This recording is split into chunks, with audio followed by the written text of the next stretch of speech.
North-South Connection. Who's next from the Place to Be Nation wrestling feed is here to talk about the number 21 match on the War Games Countdown, and that is going to be the women's War Games match from 2021. So kind of the 2.0 ladies versus the NXT Black and Gold ladies, if you want to put it that way. But Andy's here with me. How you doing, Andy? Logan, I'm good. Good to be with you. It's like we're joined at the hip, it seems like, with talking about NXT. Yeah, and we both when a lot of people don't love this era, me and you both kind of enjoyed it all the way through. This Hmm. is kind of really the kickoff to the 2.0 era, as we kind of talked about before we hopped on. So just an exciting time, a little bit of a change, and like I said, that rocket point to where they kind of transitioned to 2.0. But before we kind of get into the build or anything like that, we're going to run through some ratings real quick. This match got a 6.29 from Cage Match, a 2 stars from Meltzer, and then Ryan Gray, our great Ryan Gray, gave it a 2 3/4 star match. But we'll move on there from the to the build. The build's pretty plain and simple. Like I said, it's Hmm. kind of 2.0 versus Black and Gold. Mandy Rose had beaten Raquel Gonzalez at Halloween Havoc for the NXT Championship with help from Dakota Kai. So that kind of sets up Dakota Kai as the fourth partner to the Toxic Attraction group of Mandy Rose, Gigi Dolan, and JC Jane. They have all the women's championships on NXT. So that they're really dominating things, and Dakota Kai kind of came in and helped Mandy get the title. So because she had previous feuds and stuff like that with Raquel. So just kind of reigniting that and all. And then throughout the weeks, Cora Jade's kind of the big new thing that they're trying to get over at this point. She's kind of the new girl on the block. So she's kind of involved in some of the attacks throughout the weeks with Toxic Attraction and Raquel and all that. And then EO at some point saves Jade and Raquel, that she saves them at some point.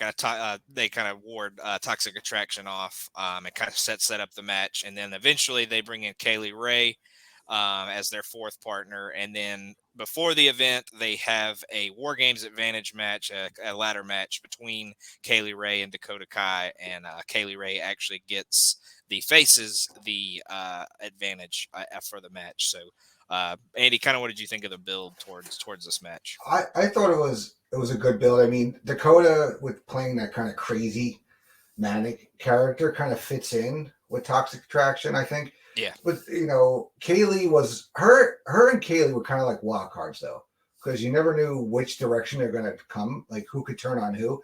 But it kind of makes sense with the you have your top all the gold over there with Toxic Attraction, and you have Cora, like you said, the new up and comer, the new girl on the block. EO has been there for a while. She was a veteran. Raquel had bad blood with Dakota, with Mandy. So it kind of just it makes sense. These are your top ladies basically on the brand right now, and it made they were the ones that should be in the War Games match. I don't know if there's anybody else you could put in. I mean, when you talk about, eventually, we'll talk. Somebody will talk about the other one that night. I think there were some interchangeable parts, but I don't think at the time there's anybody really else that should have been in this match. But I thought overall, I thought the build was good though to this. They they they worked well with what they had to work with, basically. I think. Yeah, and I think with Kaylee Ray, she was kind of a big part of NXT UK before Mm-hmm. this. She hadn't really been on Black and Gold or 2.0 for the most part, but she was the NXT UK Women's Champion for a long time. So they wanted to kind of establish her on NXT, but she had been around for a while, so she fit well on the kind of Black and Gold team. You could kind of say she was maybe the female Walter of NXT UK because she Yeah, was yeah, the longest, most dominant champion I think they had in their whole run over there. So they really wanted to get her like introduced. That was when all the kind of the exodus or the imports were happening from NXT UK at drips and drabs before. I don't think it had shut down yet at this time, right? It hadn't gone fully dark yet. No, it lasts for a couple more or like a year after this. I Yeah, think they so shut down but in some like of the September. bigger names started to kind of drift down. Kaylee was like probably one of the biggest names to come over. I Yeah, think at this point. she was a big first shot, and you Mhm. know, kind of to come over. I thought the build was pretty good. It was, and, you know, like I said, it's kind of straight and to the point. Mhm. Nothing too deep. But obviously, uh, Raquel was the champion, and Mandy is now the champion, and Dakota kind of got that moving in that direction. So, but we'll move to the match from there. They all make their entrance. I liked how the cages were that, you know, the people have to wait in. They were kind of in the crowd this time. I Yeah, thought that was a really cool little it touch. it lended to the NXT brand Mm, in the NXT arena, the performance center, basically.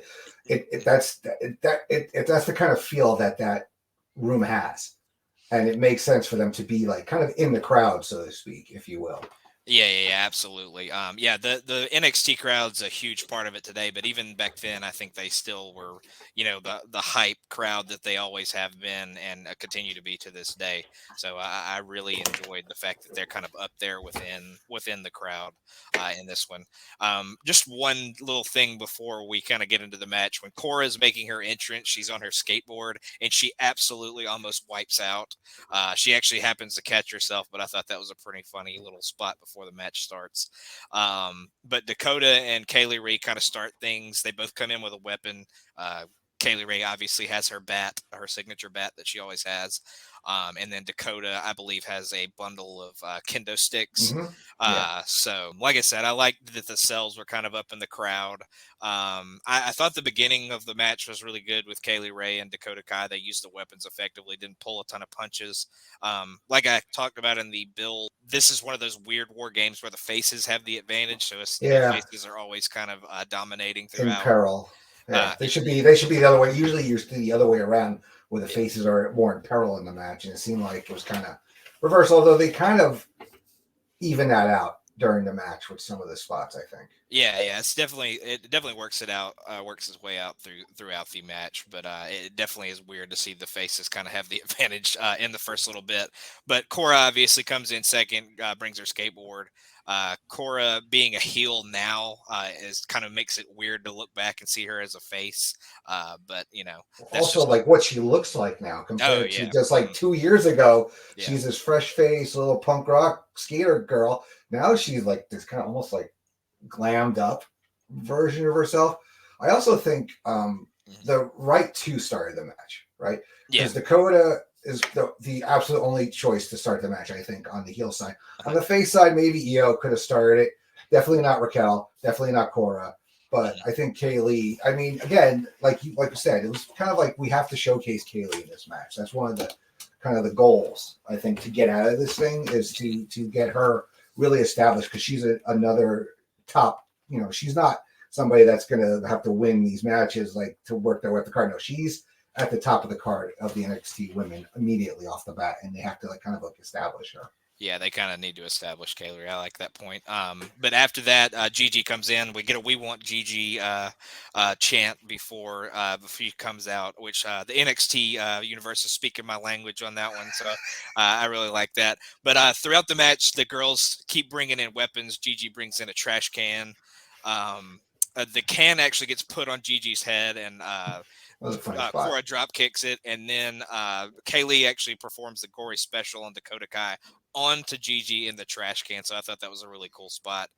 EO's out next. Despite them getting the numbers advantages, the faces kind of take a beating throughout this little part. EO doesn't really do Io much. got the crap kicked out of her She sure immediately when she comes in. Like she does not get any offense in for like it seemed like a while for somebody entering a war games match or entering a cage match or a rumble or whatever. It's like somebody entering usually gets that yeah, like little little like surge. Yeah. yeah surge of fury. Mhm. And no, she just got beat up. I feel like she gets hit with like a weapon and just crumples at some point and like just doesn't Yeah. she doesn't pop back up until a little bit later. But JC's out next for the heel team.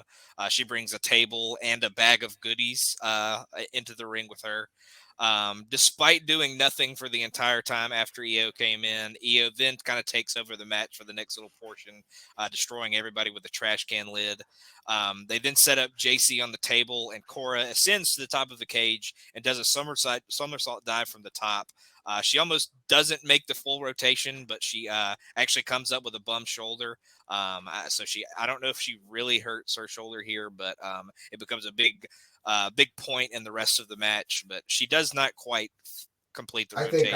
I think it was a work. First of all, here's the thing too. You're watching it at the time. You're like, why isn't EO doing this spot? First of all, exactly, because she's the Empress of the Sky, right? That's what she's called. And then but yeah, Cora definitely. I think it was a way to kind of like, I don't know, not take her out of the match, but also leads to the spot that you're going to mention in a minute. What happened between EO and Cora, which I don't know. I'm no doctor, but I mean, I mean, I've seen Lethal Weapon too, right? Martin Riggs. Yeah. It kind of this seemed like you're almost like go ahead, and I'll I don't want to jump too ahead of you, Logan, but go ahead. What happens with EO and Cora? But yeah, my next note is EO, of course, disgustingly pops her shoulder back into place, and Cora just screams and screams when that happens. Was it? It looked like more like somebody popping a knuckle. I mean, I was expecting like maybe her to like do like a wham or something like that. Yeah. No, it's like let me just pop it. It seemed like to me. She just kind of steps on it and yanks, and it's just it was a good spot. I mean, it's not the first time we've had a dislocation spot. I mean, Alexa was like quadruple jointed. I think has done it on a couple of occasions. Yeah. But no, it was definitely cool storytelling. Yeah. But Raquel is out last for the faces. She brings some more trash cans and chairs.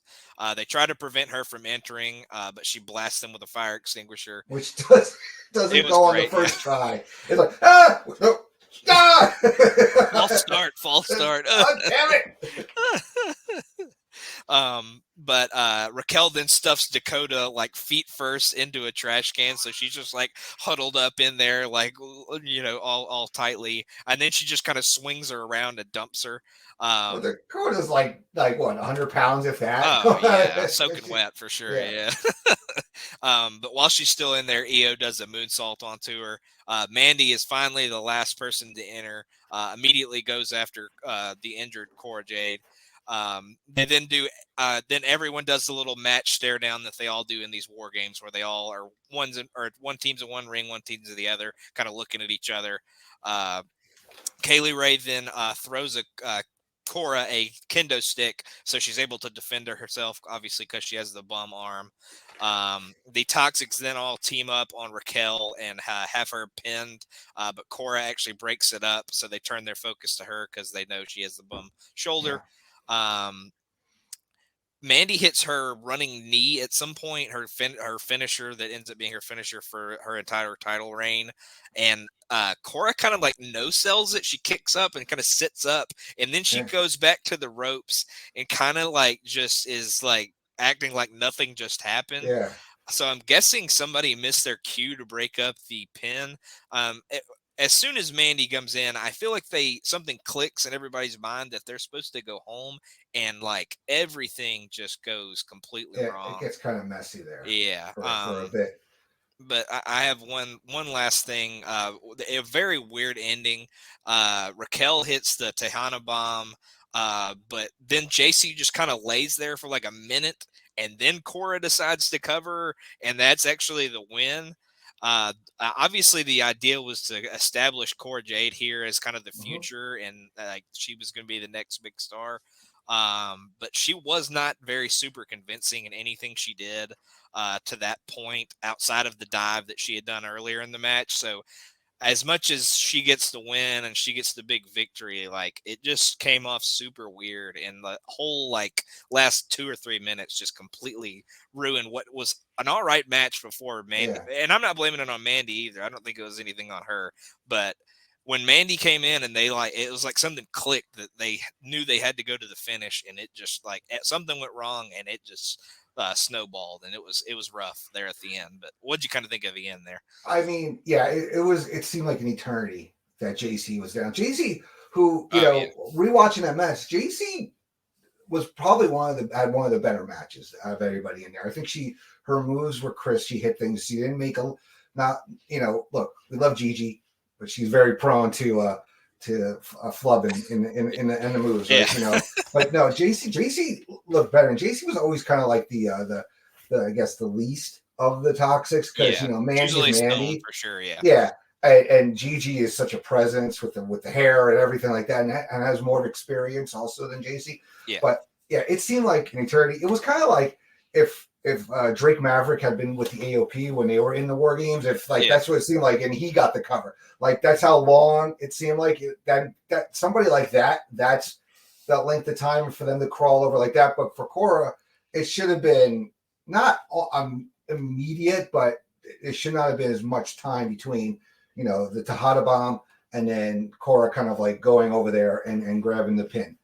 I mean, it kind of makes sense though, because she could have been out of the match with the injury and all that stuff, and she held her own, and she is the future of the brand, I guess, so to speak. At this moment, she was like the Roxanne before Roxanne shows up. Yeah, exactly. Yeah, and it like this pin, the time between the move and the pin puts Booker T and Triple H from WrestleMania. That was in my head. But yeah, I mean that's kind of how the match ends. Very weird ending. But like just another thing that we can get into. Do you think it kind of lived up to the hype heading into it with the build and all that?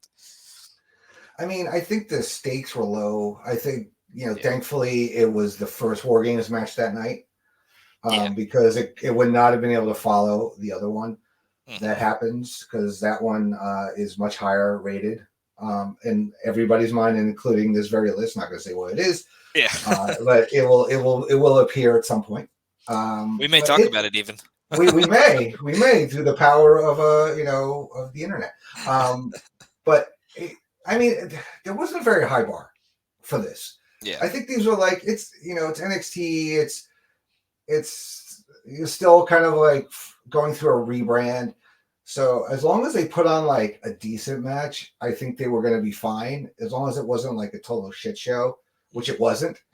It wasn't the greatest match. Obviously, it's ranked 21. It's pretty low on the list, but still, it has a lot of positives coming out of it. There were some really cool spots.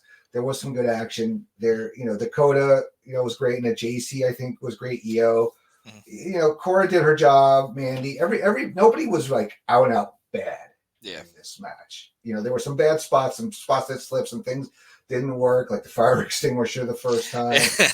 A few other things. I mean, Cora, he showed some inexperience there in the match. But no, all in all, I thought it was fine. That's not a bad thing. Yeah, I think you could tell that she was the new girl, but I mean, it like I said, up until the point that Mandy comes in the ring and they obviously are supposed to go home, I think it was really good. I think they had a lot of good action, a lot of good weapon shots, a lot of cool moves, like you said. But something about when it went to the end, the ending just kind of takes away from it a little bit. But I mean, like you said, it was perfectly fine up until that point. Did you think they were a little too reliant on weapons at some points, though, in this match? Yeah, I thought it was weird that everybody that came in brought in a new weapon. I thought at some point it was like, okay, there's like 1,000 chairs and 1,000 trash can lids in the ring. So I get that. I mean, for what War Games is supposed to be like kind of enclosed, having the ceiling, right? And we don't have that anymore, really. I don't remember. I mean, I think that has ever been done in the WWE War Games matches. That was only a WCW. It's always had the open. It's always had the open since. So that's kind of my maybe like an old school mentality I have. Like when I see War Games, it's supposed to be. I mean, would you have had some of the stuff that happened? Like, wasn't it like Sid from almost putting Pillman through the ceiling once in one year, right? I think that was. I mean, I'm a horrible memory, so I apologize if I get this wrong. But I just think War Games should be enclosed. That's just my personal feeling. So the weapons being in there, like the sheer amount of weapons. Yeah. I mean, you see that in other ones, but this one it just seemed like there was a little too much reliance on that. there was quite a few weapons throughout the A match. lot. So, yeah, I definitely understand that point of view. And the roof kind of became its own character because obviously like Pillman gets thrown up into it in that one and he gets knocked out and all that. So the roof kind of added another character to the match in some of those early ones for sure. So I definitely get it. This being ranked 21, I kind of understand it. A lot of the other war games are probably much better than this one, and they don't have the fucked up finish that it seemed that this one had. So, Yeah. Do you think 21 out of 23? You think that's probably a fair ranking of it? Yeah, I would say so. I would agree with that. Yeah. I think it kind of. I won't say deserves this spot, but I don't think it probably needs to go any higher or lower. But we'll get out of here with some plugs. Andy, what do you want to plug? Just check out the Pop Experience, Placement Nation. New shows, most days of the week. We have the Video Jukebox Song of the Day every weekday at 8 a.m. And then a bunch of different shows all about movies, sports, all kinds of pop culture. And then, Logan, you and I, we host a show on the Placement Nation Wrestling Network. Who's Next? Trying to get that out every month, but sometimes life gets in the way. So we're aiming at maybe no more than 6 weeks between shows. But yeah, that's a lot of fun. That's why we're here together, because we have such a great time reviewing NXT, talking NXT. We message about NXT. We are NXT. Yeah. Yeah, exactly what he said. Just check out Who's Next, and we'll see you on another one later. So, peace out.